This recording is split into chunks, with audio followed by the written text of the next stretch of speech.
So hi keys, நான் உங்கள் Dandapani. So இன்றைக்கி என்ன வீடியோ பார்க்க போகிறோன்னா, தி ஆஃப்டர் லைஃப் மெமரிஸ் அந்த நூல்லேருந்து. இப்போ உங்களுக்கு வந்து யாருக்காவது, இப்போ நம்ம வீடியோ பார்க்கக்கூடிய யாருக்காவது இந்த அமானுஷ்யங்கள் எல்லாம் வந்து கண்ணுக்கு தெரியுமா? அது அந்த அந்த மாதிரி ஏதாவது, இப்போ நான் இங்கே வீட்டில் பார்த்தேங்க, அங்கே பார்த்தேங்க, இங்கே பார்த்தேங்க, இந்த வெளியே எங்கேயோ ரேண்டமான ஒரு பிளேஸில் பார்த்தேங்க, இதெல்லாம் யார் சொன்னாலும் நீ லூசுன்றாங்க, இந்த மாதிரி அந்த மாதிரி உண்டான ஆளாக நீங்கள், சரிங்களா? அதுபோல் இருக்கக்கூடிய ஒரு ஆளாக நீங்கள் இருந்தீங்கன்னா இன்றைக்கு உண்டான பதிவு உங்களுக்கு உண்டானதாக இருக்கும். இதை எப்படி நம்ம சரியாக ஹேண்டில் பண்ணலாம் அப்படிங்கிறதுக்கு உண்டான ஒரு விஷயமும் இதில் இருக்குது. கூடவே ஏன் இந்த மாதிரி ஒரு நிலை நமக்கு இருக்குது அப்படிங்கிறதும் இருக்குது. வீட்டில் வந்து 10 பேர் இருக்கிறாங்க, 9 பேர் நல்ல ஒரு சராசரியாக இருக்கிற மாதிரி மனுஷன மாதிரி இருக்கேன். எனக்கு மட்டும் என்னங்க இந்த ஒரு வித்தியாசமானது? 9 பேர் என்னை விசித்திரமான ஜந்து மாதிரி பார்க்குறாங்க, எரிச்சலாக இருக்குங்க நமக்கு. இன்னொன்று ஒவ்வொரு நேரம் நமக்கு பயமாக வேறு இருக்குது. ஏன் இப்படி ஒரு நிலை அப்படிங்கிற ஒரு கேள்வி குழப்பமெல்லாம் இருக்குதுன்னு வச்சுங்களேன். இதை என்ஜாய் பண்ணக்கூடிய ஆட்களுக்கு பிரச்சனை இல்லை. இந்த மாதிரி பயந்த சுபாவம் கொண்டவர்களுக்கோ இல்லை ஒரு என்னது அப்படிங்கிற மாதிரி நினைக்கக்கூடிய ஆட்களுக்கு இன்னும் கொண்டான வீடியோ ஆன்சராக இருக்கும். ஆல்ரைட். இப்போ இதில் சொல்லப்பட்ட ஒரு இது எங்கே நடக்குதுன்னா, இங்கிலாந்து நாட்டில் நடக்குது. மார்க்கேஸ் அப்படின்னு சொல்லக்கூடிய ஒருத்தர். இவர் வந்து ஒரு பெரிய கணினித்துறையில் ஒரு பெரிய பதவி வகிக்கக்கூடியவர். மனைவி பிள்ளையோட நல்லபடியாக வாழ்ந்துக்கிட்டு இருக்காங்க. இவங்க வாழக்கூடிய அந்த ஒரு வீடும் பார்த்தீங்க அப்படின்னு சொன்னால் கொஞ்சம் அந்த மாதிரி அமானுஷ்யம் தாங்கிய ஒரு வீடு. அப்போது இவங்களுக்கு வந்து இந்த இவருக்கோ அவருடைய மனைவிக்கோ பெரிய இந்த மாதிரி கடவுள் நம்பிக்கையோ இந்த பேய் பிசாசு பூதம் அதிலெல்லாம் எந்த விதமான நம்பிக்கை இல்லை. மனுஷன் மட்டும்தான், பூமி மட்டும்தான் இருக்குது அப்படிங்கிற ஒரு நினப்பு மட்டும்தான், இதற்கு அப்பாற்பட்டெல்லாம் ஒன்றும் இல்லை அப்படிங்கக்கூடிய அந்த ஒரு நினப்பு. அதை பற்றி சிந்திச்சதும் கிடையாதுன்னு பாருங்களேன். இப்படி வாழ்ந்துக்கிட்டு இருக்கக்கூடியவர்களுடைய வாழ்க்கையில் திடீர்னு இந்த மாதிரி நிறைய விஷயங்கள் கண்ணுக்கு பார்க்கும் பொழுது நமக்கே ஒரு மாதிரி இருக்கும்ல. கொஞ்ச நாளைக்கு தான் நம்ம வந்து இதெல்லாம் கற்பனை அது இதுன்னு நினைக்கலாம்.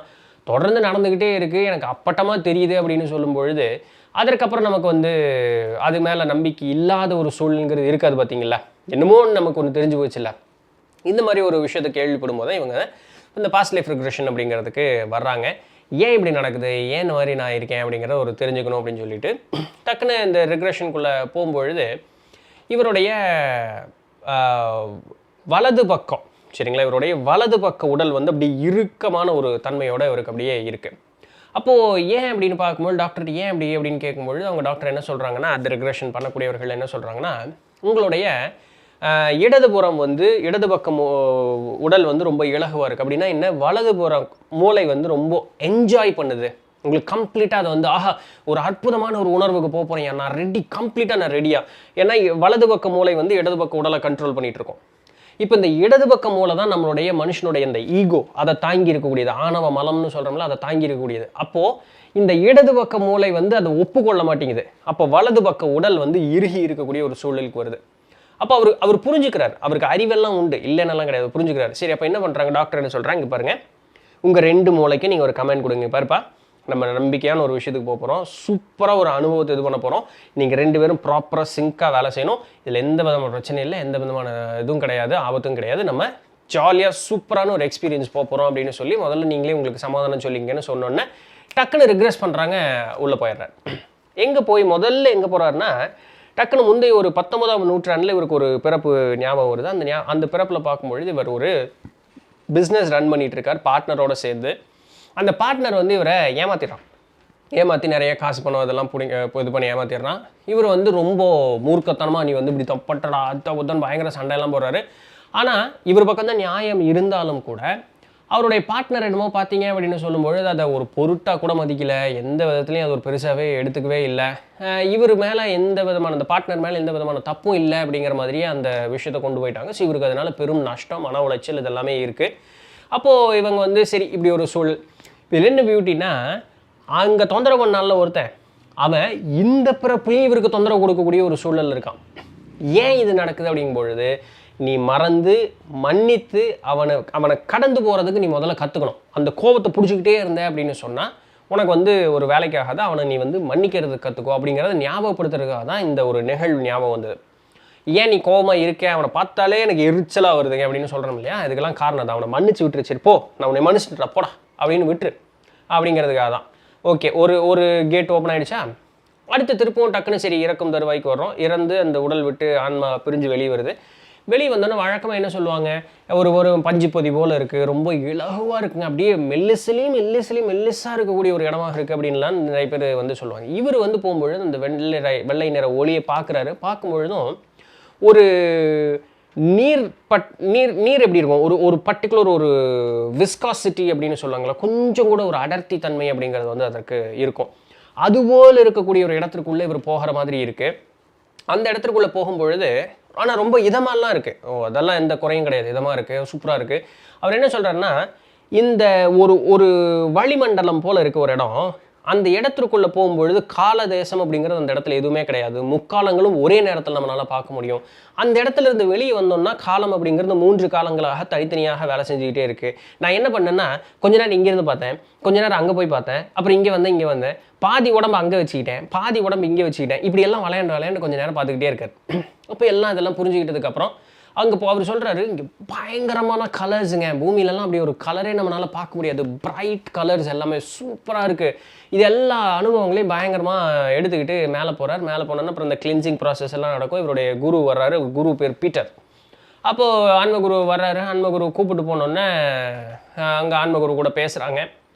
பேசிட்டு இவர் என்ன கேட்குறாரு ஆன்மகுருக்கிட்ட அப்படின்னு சொல்லி பார்க்கும்போது, இவர் உண்மையிலுமே யார் அப்படின்னு பார்க்கும்போது இவர் என்ன சொல்கிறாருன்னா, நான் வந்து ஒரு ஏப்பச்சாப்பியான ஒரு ஆள் இல்லைங்க, நான் முதிர்ந்த ஒரு நிலையில் இருக்கக்கூடிய ஒரு ஆன்மா தான்.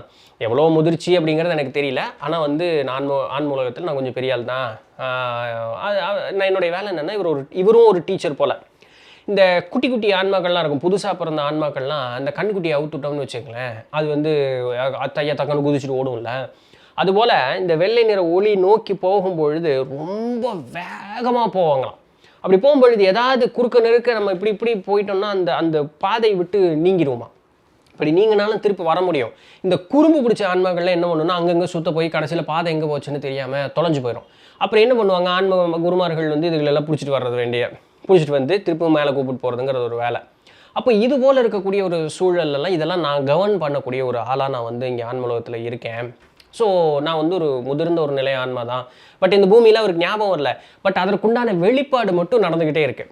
சரிங்களா. அப்போ இவருடைய ஆன்மகுரு மேலே கூப்பிட்டு போகிறாரு. கூப்பிட்டு போனோடனே உட்காந்து பேசுகிறாங்க. அப்போ இவர் சொல்கிறாரு, நான் ரெடி ஆகிட்டேன் அப்படின்னொன்னே. அதாவது இவருக்குன்னு ஒரு லிமிட், ஒரு கெப்பாசிட்டின்னு ஒன்று இருக்கும் இல்லையா, இவருக்குன்னு ஒரு கெப்பாசிட்டி இருக்கும் பாருங்க. எதை வந்து நம்மளால் ஏற்றுக்கொள்ள முடியும். வயிற்றுக்கு 3 தோசை தான் அப்படின்னு சொன்னால் 3 தோசை தான் என்னோடய வயிற்றினுடைய கொள்ளளவு. நான் 4வது சாப்பிட்றேன் அப்படின்னு சொன்னால் கொஞ்சம் அப்படி இருக்கும். 5 சாப்பிட்டேன்னா 6 சாப்பிட்டேன்னா பிரச்சனை இல்லைங்களா.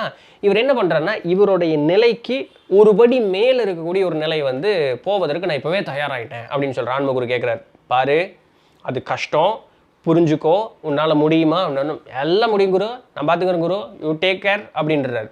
ஓகே அப்படின்னு டக்குன்னு ஒரு கேட் ஓப்பன் பண்ணுறாருங்க. கேட்டுன்னா நீங்கள் ஃபிசிக்கலாக கேட்டுன்னு சொல்லக்கூடாது, இங்கே ஞாபகத்தில் ஒரு இதை ஓப்பன் பண்ணுறாங்க. இவர் உடம்பு இங்கே இப்படி படுத்துட்டு இருக்காங்க இல்லையா, பட்டுத்துட்டு ஒட்டம் பட்ட பட்ட பட்ட பட்ட பட்டான்னு ஆடுதான். அவரு ஓமை காடு கத்துறாராம் அப்படியே பயங்கரமாக. கிட்டத்தட்ட ஒரு சில நிமிடங்களுக்கு இது நடந்தது அப்படிங்கிறாரு இங்கே ரெக்ரெஷன் பண்ணிட்டு இருக்கக்கூடிய டாக்டர். அப்போது டக்குன்னு அதெல்லாமே முடிஞ்சோடனே அவருடைய இப்படியே ஆஸ்வாசப்படுத்தி நின்னோடனே, என்னப்பா ஆச்சு அப்படின்னோடனே, நான் என் நிலைமைக்கு மேலே இருக்கக்கூடிய ஒரு நிலையை வந்து நான் கேட்டேன். என் குருவும் சரின்னு கொடுத்துட்டாரு. என்னால் மனித வார்த்தைகளில் இதை விவரிக்கவே முடியாது. பல கோடி கோடி கோடி கோடி கோடி இன்ஃபர்மேஷன்ஸை வித்தின் ஃபியூ செகண்ட்ஸில் வந்து எனக்கு அதை கொடுத்துட்டாங்க. அதை என்னால் தாங்கிக்கவே முடியல. நான் இது எல்லாத்தையும் இந்த மனுஷ மூளையில் இருந்து எல்லாத்தையும் இன்டர்பிரட் பண்ணி வெளியே கொடுக்கணுன்னா பல ஆண்டுகள் வந்து எனக்கு அது தேவைப்படும். அவ்வளோ டேட்டா வித்தின் ஃபியூ செகண்ட்ஸில் எனக்கு அது எல்லாத்தையும் கொடுத்துட்டாங்க. இப்போ இந்த இடத்துலேருந்து நான் அடுத்த வேலையை ஒன்று ஆரம்பிக்கிறேன். அவங்க கொடுத்துட்டாங்க.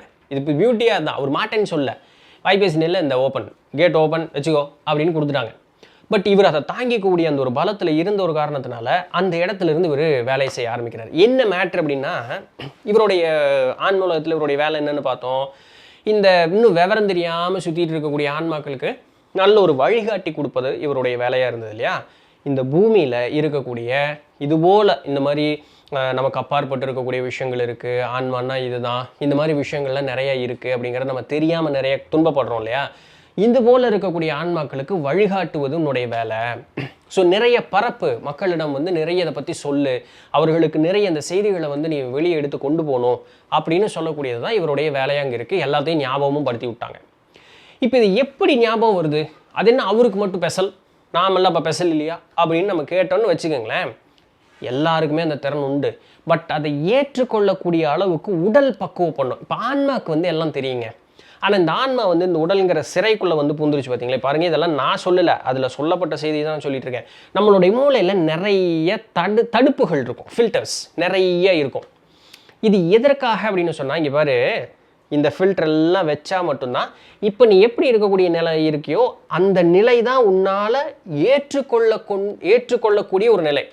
அந்த அளவுக்கு நீ ஃபங்க்ஷன் ஆனேன்னா மட்டும்தான் உன்னால் நல்லபடியாக ஃபங்க்ஷன் ஆகும். உனக்கு அப்பாற்பட்டு இருக்கக்கூடிய நிறைய செய்திகளை வந்து கொடுத்தோம் அப்படின்னு சொன்னால், அந்த ஃபில்டரை ரிமூவ் பண்ணிட்டோம்னா உன்னால் அதை தாழ முடியாது. பைத்தியம் முடிச்ச மாதிரி ஆயிரும். நீ இந்த குண்டலினி யோகம்லாம் பண்ணுறேன் அப்படி இப்படின்னு சொல்லிட்டு நிறைய பேர் பண்ணி அந்த மாதிரி ஃபில்டரில் ஓப்பன் ஆச்சுன்னு வச்சுங்களேன், அவங்க தான் வந்து நான் அதை பார்க்குறேன் இதை பார்க்குறேன், எனக்கு பயமாக இருக்குது, யாரும் கூட நின்றுட்டே இருக்காங்க, தானாக சிரிப்பான், நானே சிவன், நானே வந்து பெருமாள் அப்படிமா, நான் தான் கடவுளுங்கிற ஒரு நிலைமைக்கெல்லாம் போயிடுவாங்க. இதெல்லாம் அந்த ஃபில்ட்ரு இன்னும் அந்த இடத்த ஹேண்டில் பண்ண தெரியாத அளவுக்கு இருக்கக்கூடிய ஆட்களுக்கு அந்த ஃபில்டர் ரிமூவ் ஆகிடுச்சுன்னா இந்த மாதிரி பைத்தியம் முடிச்ச மாதிரி ஆயிடுவாங்க. ஸோ விச் இன் கேஸ் அது நடக்கக்கூடாது, சரிங்களா? ஸோ அது வந்து அடுத்தடுத்த பிறப்புலையோ இல்லை குருவனுடைய ஒரு வழிகாட்டுதலின் பேரில் அது ஒவ்வொன்றா ரிமூவ் பண்ணிட்டே வரணும். அப்போ இதுதான் ஆன்ம முன்னேற்றம் அப்படின்னு சொல்லக்கூடியது, சரிங்களா? இப்படி நடக்கக்கூடிய இடத்துல தான் இவருக்கு ஒரு நிறைய ஃபில்டர்ஸ் மூலையிலேருந்து எல்லாத்தையும் ரிமூவ் பண்ணிட்டையா. இவருடைய குரு வந்து கொஞ்சம் ஸ்ட்ரிக்ட் ஆஃபீஸர், அதிகமாக பேச மாட்டார், சரிங்களா? ஒரு வார்த்தை மணிரத்னம் ஃபேன் போல் ஒரு வார்த்தை மட்டும்தான் வரும். இது ஒன்று தேவையா? தேவை. இது ஏன் அப்படி நடக்குது? அது அப்படி தான், அப்படி இவ்வளோ மட்டும்தான் பேசுவார். நம்பிக்கையோட இவ்வளோ மட்டும்தான் அவர் பேசுவார், பேசிக்க மாட்டார். அப்போது இவர் என்ன பண்ணுறது, தியானம் பண்ணு, இதுதான் உனக்கு ஒரே வழி. மக்கள் இப்படி தான் நான் ஆரம்பித்தேன். இந்த ஒரு நிலையில் நீங்கள் இருக்கீங்கன்னா உங்களுக்கு விடை ஒன்று தியானம். இந்த தியானம் இவர் பண்ண ஆரம்பிக்க என்ன ஆகுது அப்படின்னு சொன்னால், இந்த பூ உலகில் இங்கே இருந்தாலும் கூட இங்கே சுற்றி இருக்கக்கூடிய நிறைய உலகங்கள் நம்மை சுற்றி நிறைய இருக்கான். அத்தனை உலகங்களும் இவர் கண்ணுக்கு அப்படியே ஒவ்வொன்றா தெரிய ஆரம்பிக்கலாம். லிட்டராக இந்த ஊனக்கண்லேயே அவரால் பார்க்க முடிய அளவுக்கு அவருக்கு வந்து இந்த எல்லாமே விஷயம் தெரியுது. அதில் பார்த்தோம்னா இவர் அப்படியே தியானத்தில் உட்காந்துட்டு இருக்காராம். உட்காந்துருக்கும்பொழுது இவருக்கு ஒன்று தெரியுதான், வேற ஒரு ஆன்மா வந்து இவரோட எனர்ஜி அப்படியே ஸ்கேன் பண்ணி பார்த்துக்கிட்டு இருக்கான். இது இவருக்கு தெரியுது. இன்னும் கொஞ்சம் ஏதோ கோபத்தில் இருக்கக்கூடிய ஆன்மா இந்த இருதய பகுதியில் இருக்கக்கூடிய அந்த எனர்ஜி வந்து அப்படி பிராண்டி பிச்சு வீசிக்கிட்டு இருக்கான். டக்குன்னு அவர் ஒரு ஷீல்டு மாதிரி இப்படி டக்குன்னு போட்டு அந்த தியானத்துலேருந்து அப்படி எந்திரிச்சிடுறாரு. அப்போது இதனடா அது முதல்ல இருந்ததை விட இப்போ படுமோசமாக இருக்குது அப்படின்னு சொல்லி கொஞ்சம் அந்த தியானத்தை வந்து அப்படி டவுன் பண்ணிக்கிறாரு. பட் இது அவருடைய பயத்தின் காரணமாக. உங்களால் இதை ஹேண்டில் பண்ண முடியும்னா நீங்கள் தாராளமாக பண்ணலாம். இந்த திறன் உள்ளவர்கள், திறன் வேணும்னு நினைக்கக்கூடியவர்கள் குருமார்கள்ட்ட கேளுங்க, அவங்க உங்களுக்கு கைட் பண்ணுவாங்க. இப்படி வேறு நிறைய திறன்கள் இருக்குங்க. பேய் பார்க்கணும்னு சொல்கிற திறன் மட்டும் திறன் கிடையாது, சரிங்களா? இதர உலகங்களை பார்க்கணுங்கிற திறன் மட்டும் திறன் கிடையாது, நிறைய திறன் இருக்குது. உங்களுக்கு என்ன வேணுமோ அதை நீங்கள் கேட்டுக்கலாம். நீங்கள் அதற்கு பாத்திரப்பட்டவராக இருந்தீங்கன்னா குரு உங்களுக்கு வழிகாட்டுவார். சரி, இப்போ இவர் என்ன பண்ணுறாரு, தொடர்ந்து தியானம் பண்ணுறார். அடுத்தடுத்த செஷன்ஸ் வந்து இவங்ககிட்ட வர்றாங்க. வரும்பொழுது நிறைய இது போல் அமானுஷ்யமான நிகழ்வுகள் இவருக்கு காட்டி கொடுக்குறாங்க.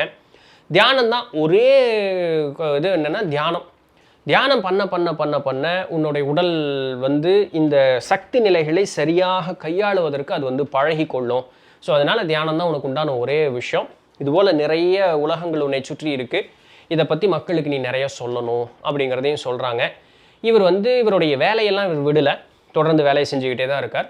இந்த இதர நேரங்களில் இந்த இறக்கும் தருவாயில் இருக்கக்கூடியவர்களுக்கு போய் ஒரு கவுன்சிலிங் மாதிரி அவங்க கூட பேசி அவர்களுக்கு ஒரு மன ஆறுதல் தந்து, இந்த மாதிரி தான் இருக்குங்க, இந்த சர்ச்சில் சொல்லித்தர மாதிரி ரக்கை வச்சுட்டு நிறைய வருவாங்க, இப்போ நம்ம கருடபுரம் எண்ணெய் சட்டியில் போட்டு வாட்டிக்கிட்டு இருப்போம், அப்படி எல்லாம் ஒன்றும் கிடையாது அப்படிங்கிறத சொல்லி அவர்களுக்கு மன அமைதியோட நிம்மதியாக இந்த உடலை விட்டு பிரிவதற்குண்டான வழி அப்படிங்கிறத அவங்க பார்க்குறாங்க. நிறைய இந்த குழந்தைகளுக்கு நல்ல ஒரு நிலை அப்படிங்கிறத கொடுக்குறாங்க. ஏன்னா இந்த ஆட்டிசம் பற்றியெல்லாம் சொல்கிறாங்க. இதில் இந்த ஆட்டிசமில் பிறக்கக்கூடிய குழந்தைகளுக்கு வந்து பிறப்புலேயே ஒரு சில கேட்ஸ் ஓப்பன் ஆகிருக்கும். இன்னும் ஒரு சில குழந்தைகளுக்கு பார்த்திங்கன்னா இது ஒரு மாதிரி கசமுசான்னு ஆயிரும். இதெல்லாம் தாய் தந்தையரனுடைய குணநலனை பொறுத்தும் வரும். இன்றைக்கி தான் நிறைய ஊசி குத்துறானுங்கள, இதனாலே நிறைய மாற்றங்கள் அப்படிங்கிறது ஏற்படுது. பட் அந்த செய்தியெல்லாம் வெளியே வராது. தட் இஸ் ஓகே, விட்டுருவோம் அதெல்லாம். இந்த மாதிரி இருக்கக்கூடியவங்களுக்கெல்லாம் இந்த ஃபில்டர்ஸ் தான் காரணம். மூளையில் வந்து போடப்பட்ட அந்த ஃபில்டர்ஸ் ஏதாவது கொலப்ரேஷன் ஆகி போச்சுன்னா பிரச்சனையில் மாட்டிக்கிறது, சரிங்களா? தியானமே இதற்குண்டான சிறந்த ஒரே வழி, ரைட்? ஆல்ரைட். ஸோ இவர் வந்து இந்த மாதிரி நிறைய அந்த கவுன்சிலிங் மக்களுக்கு கொடுக்குறது, குழந்தைகள் நல்லபடியாக பார்த்துக்கிறது, அந்த இறக்கும் தருவாயில் இருக்கக்கூடியவர்களுக்கு நிறைய நல்ல விஷயங்கள் சொல்கிறதுன்னு சொல்லி இவருடைய வாழ்க்கை அடுத்த ஒரு 6 மாத காலத்திற்குள்ளாக ரொம்ப அருமையான ஒரு மாற்றம் அப்படிங்கிறது என்னுடைய வாழ்க்கையில் ஏற்பட்டிருக்கு. பிற மனிதர்களுக்கு வந்து உதவி செய்வது அப்படின்னு சொல்லக்கூடியது எனக்கு ரொம்ப, அவர்களுக்கு ஒரு வழிபாதையை காட்டி கொடுப்பது எனக்கு மனநிறைவாகவும் இருக்கிறது அப்படின்னு சொல்லக்கூடிய அந்த செய்தியும் சொன்னதாக சொல்லி தான் இந்த ஒரு செய்தியை முடிக்கிறாங்க இந்த டாக்டர் ரெக்ரெஸ் பண்ண டாக்டர். ஸோ உங்களுக்கு இப்படி ஒரு திறன் இருக்கும் பட்சத்தில் இது போல் வேறு ஏதாவது ஒரு திறன் இருக்கக்கூடிய அந்த ஒரு சூழலில் நீங்கள் இருந்தீங்கனாலும் சரி, ஸோ அதை சரியாக பயன்படுத்துவீர்களாக. உங்களுக்கு விடையுங்க தியானம் அப்படிங்கிறது தான். எவ்வளோ நேரம் பண்ணுறீங்களோ அவ்வளோ தூரம் உங்களுக்கு நன்மை அப்படிங்கிறது பயக்கும். சரிங்களா? ஸோ வீடியோ பிடிச்சிருக்குன்னு நினைக்கிறேன். அப்படியே ஒரு லைக்கை தட்டி விட்ருங்க. சப்ஸ்கிரைப் பண்ணாதான் பண்ணிடுங்க. நம்ம பாட்காஸ்ட் சேனலையும் பாருங்கள். 2 சேனலினுடைய வீடியோஸையும் சேனலையும் ஃப்ரெண்ட்ஸ் அண்ட் ஃபேமிலிக்கு ஷேர் பண்ணுங்கள். நாளைக்கு வேறு ஏதாவது ஒரு சுவாரஸ்யமான செய்தியில் சந்திப்போம். அது வரையும் தொடர்ந்து நிறுத்துங்கள். நான் உங்கள் இடத்துல நன்றி. வணக்கம்.